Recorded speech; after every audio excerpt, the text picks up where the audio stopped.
کریم آوازوں کو بلند کرنے، بری طریقے سے بلند کرنے کی ممانعت ارشاد فرماتا ہے۔ فرمایا لا يحب اللہ الجہر بالسوء من القول، اللہ تبارک و تعالیٰ بری بات کو بلند آواز میں بیان کرنے کو پسند نہیں فرماتا، الا من ظلم، مگر یہ کہ جس پر ظلم کیا گیا، یعنی جو مظلوم ہے اگر وہ اپنی آواز کو اپنے اوپر کیے ہوئے ظلم کی وجہ سے دوسروں تک پہنچاتا ہے اور بلند کرتا ہے تو اس میں کوئی حرج نہیں، اس کو برا نہیں کہا گیا۔ تو آوازوں کو بلند کرنے سے مراد یہ ہوتی ہے کہ بلا وجہ شور شرابہ کرنا یا باتوں کو پھیلانا شروع کر دینا، تو جس پر ظلم کیا گیا ہے وہ ایسا کر سکتا ہے، اس کے کرنے میں کوئی حرج نہیں۔ پھر فرمایا کہ کان اللہ سمیعا علیما، اور اللہ تبارک و تعالیٰ سننے والا اور جاننے والا ہے۔ پھر فرمایا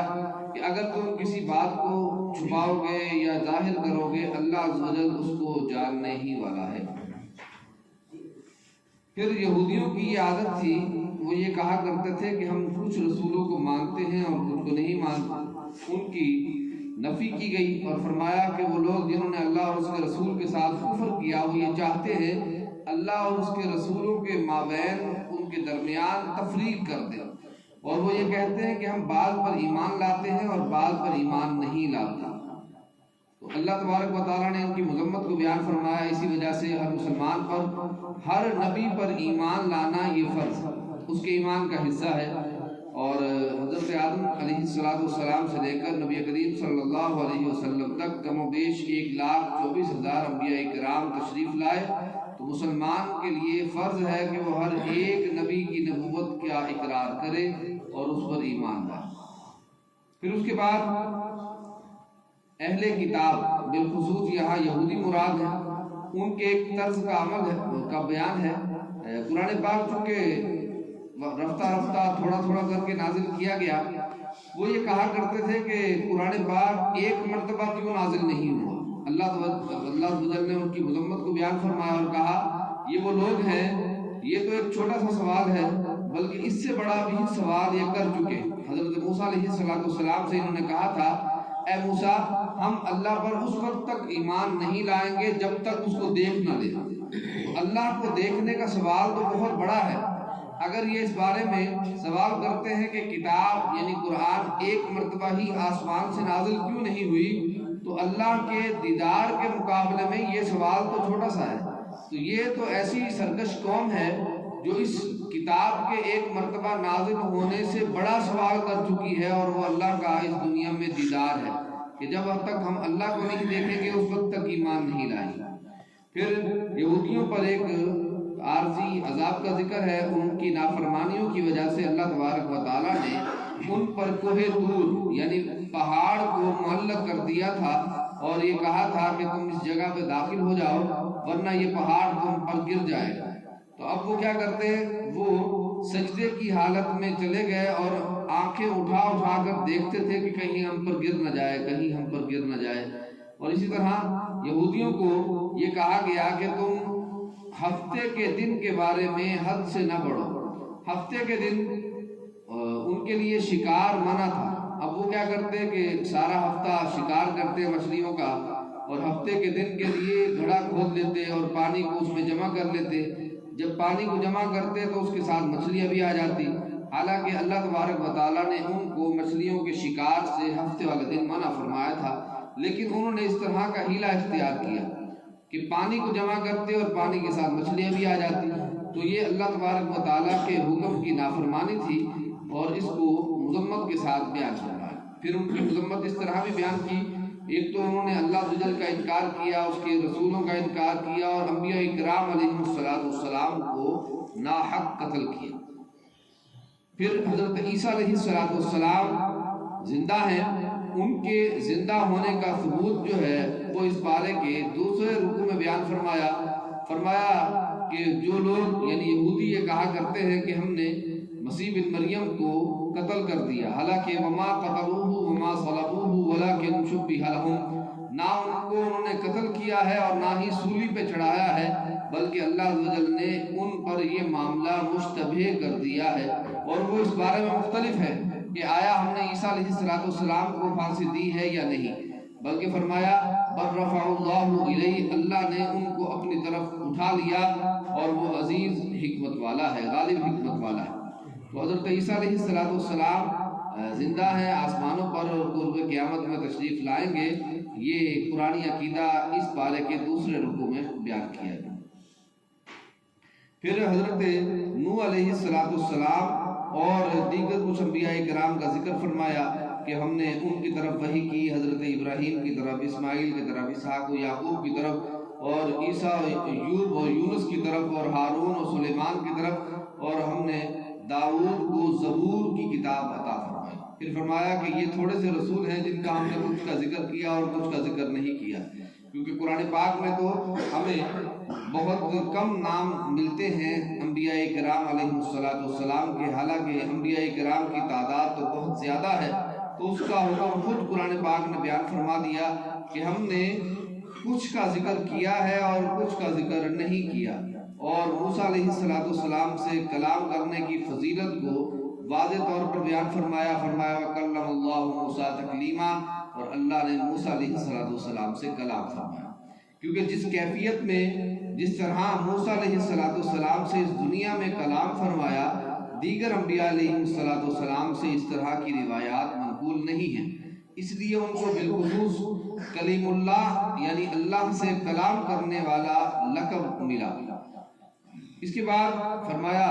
کہ ہم نے رسولوں کو بھیجا، وہ رسول ان کے پاس خوشخبری دیتے ہوئے آئے، ان کو ڈر سناتے ہوئے آئے، اور اللہ نے اپنی حجت کو لوگوں پر مکمل کر دیا، اور اللہ عز و جل ایسی ہی حکمت کے ساتھ معاملات کو سر انجام دیتا ہے۔ پھر اس کے بعد حضرت عیسیٰ علیہ السلام کے اللہ کے بندے ہونے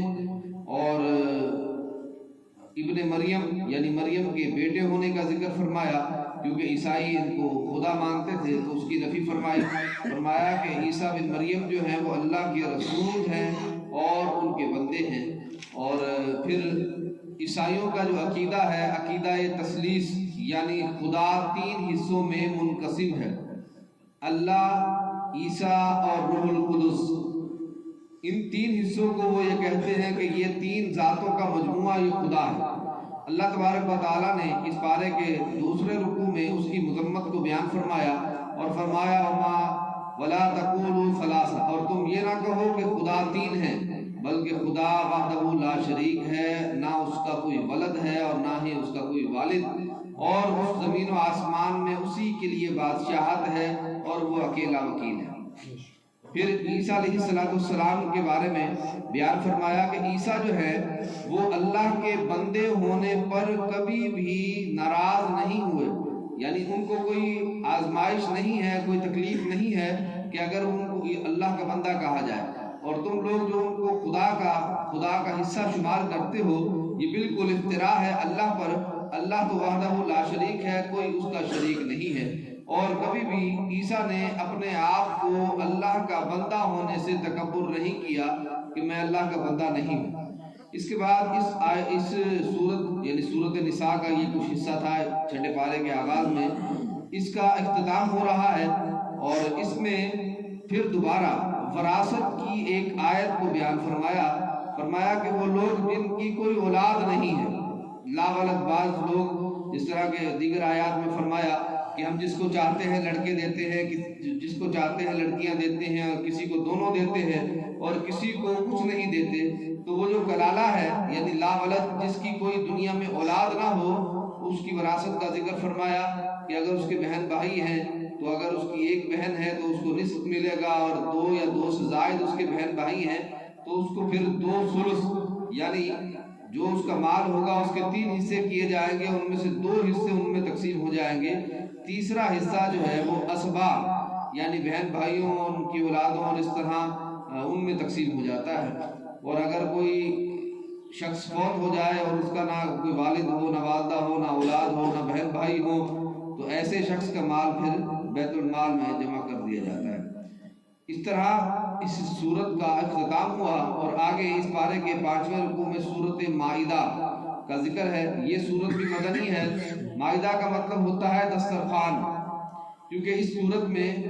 7ویں پارے میں، اس پارے میں تو نہیں، اگلے پارے میں حضرت عیسیٰ علیہ السلام پر ان کی قوم کے لیے دسترخوان کے نازل ہونے کا ذکر ہے. تو اس مناسبت سے اس صورت مبارکہ کا نام صورت مائدہ ہے. اس صورت کے اندر آغاز میں ہی اللہ تبارک و تعالیٰ نے ارشاد فرمایا کہ اے لوگوں، نیکی پر اور بھلائی پر اور تقوی کی باتوں پر ایک دوسرے کی مدد کرو، اور برائی اور عدوان پر، اسم پر، گناہوں پر ایک دوسرے کا تعاون نہ کرو. یہ بہت حکمت والی بات ہے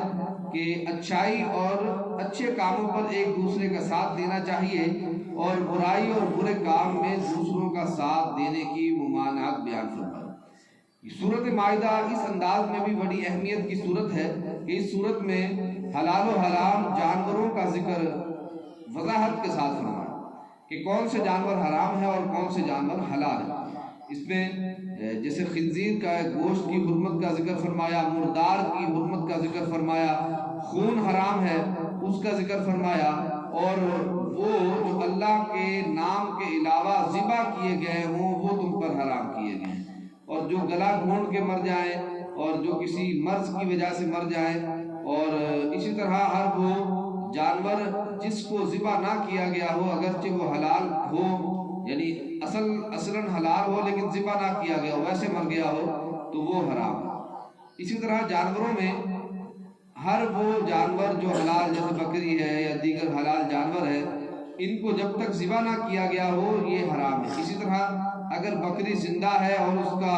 پاؤں، اس کی ٹانگ جو ہے وہ کٹ کر گر گئی تو وہ بھی حرام ہے. یعنی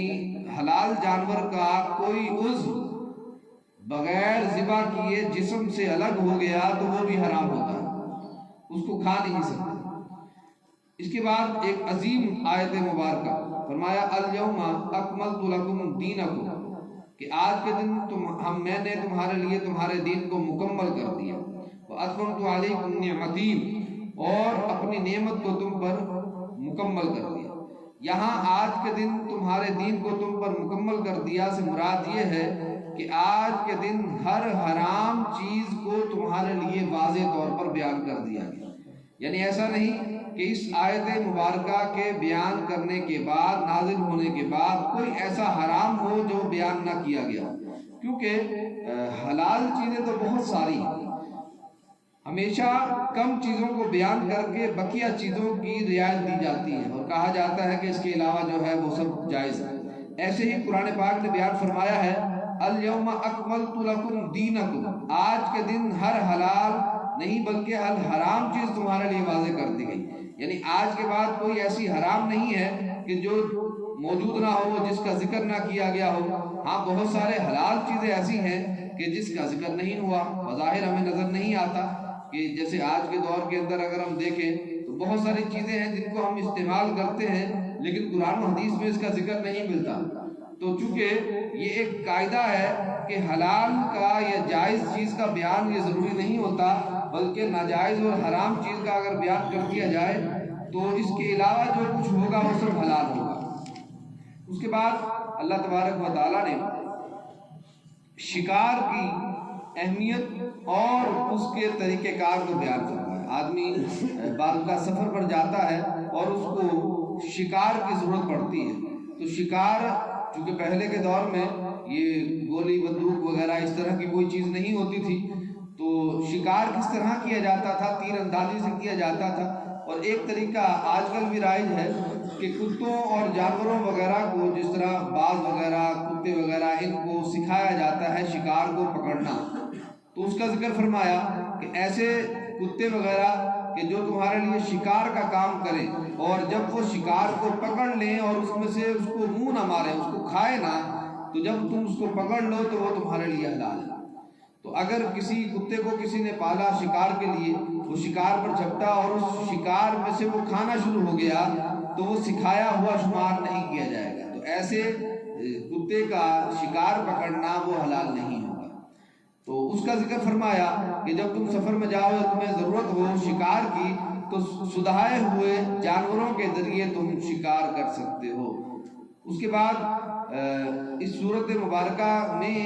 وضو کی فرضیت والی آیت مبارکہ کا ذکر فرمایا یا ایھا الذین آمنوا اذا قمتم الی الصلاۃ فاغسلوا وجوہکم وایدیکم الی المرافق، اے ایمان والو جب تم نماز کے لیے کھڑے ہونا چاہو تو اپنے چہرے کو دھو لو، اپنے ہاتھوں کو دھو کوہنیوں تک۔ یہاں بڑی اہم ترین بات ہے کہ کوہنیوں سمیت وضو کے اندر ہونا یہ فرض ہے۔ بعض لوگ وضو کرتے ہیں اور اس کی یہ کوہنیاں جو ہے وہ یہ سوکھی رہ جاتی ہیں، تو یہ اس طرح ان کا فرض ادا نہیں ہوتا اور اس طرح وہ نماز کے قابل نہیں ہوتے۔ تو جب بھی وضو کیا جائے اطمینان کے ساتھ، اور یہ جو جوڑ ہے اس کو کوہنی کہا جاتا ہے، اس سمیت دھونا ہے، اس کے سمیت اس کو دھونا یہ فرض ہے۔ اور اسی طرح سروں کا مسح کرنا بہت غلط طریقے ہمارے رائج ہیں، ہم مسح کرتے ہیں تو اس طرح چومتے ہیں پہلے ہاتھوں کو، یہ خلاف سنت ہے، ایسا طریقہ رائج نہیں ہے، بلکہ سنت طریقہ یہی ہے کہ ہاتھوں کو گیلا کر کے ڈائریکٹ جہاں سے بال اگتے ہیں وہاں پر ہاتھ رکھ کے مسح کیا جائے۔ اس کے بعد پاؤں کو دھونے کا ذکر ہے۔ پاؤں کو دھونے میں بھی یہ جو پاؤں کا جوڑ ہے، جہاں سے یہ پاؤں نیچے کا حصہ موو کرتا ہے، ہلتا ہے، اس سمیت دھونا یہ وضو میں فرض۔ اور اس کی بیک سائڈ یعنی ایڑیاں بالخصوص سردیوں میں خشکی کی وجہ سے تری نہیں پہنچتی، تو اس کی احتیاط کی جائے۔ پھر اس کے بعد فرمایا کہ اگر تم سفر میں ہو اور تم پاک پانی نہ پاؤ اور تمہیں پانی نہ ملے تو پھر تم پاک مٹی کے ساتھ مسح کر لو۔ تیمم کا ذکر فرمایا یہاں پر۔ اس کے بعد آگے فرمایا کہ اے ایمان والو اللہ کے لیے سیدھے کھڑے رہو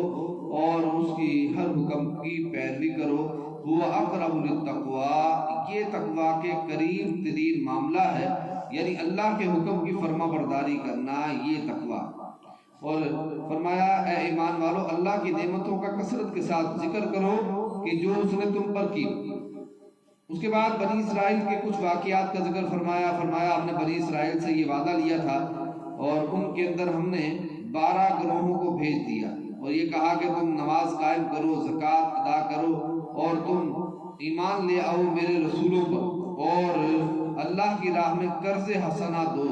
یعنی اللہ کی راہ میں خرچ کرو تاکہ اللہ تبارک و تعالیٰ تمہاری سیئات گناہوں کو معاف فرما دے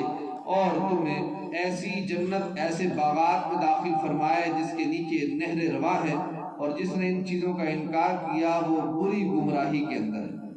اس کے بعد حضرت عیسیٰ علیہ السلام کا کچھ ذکر فرمایا کہ جنہوں نے یہ کہا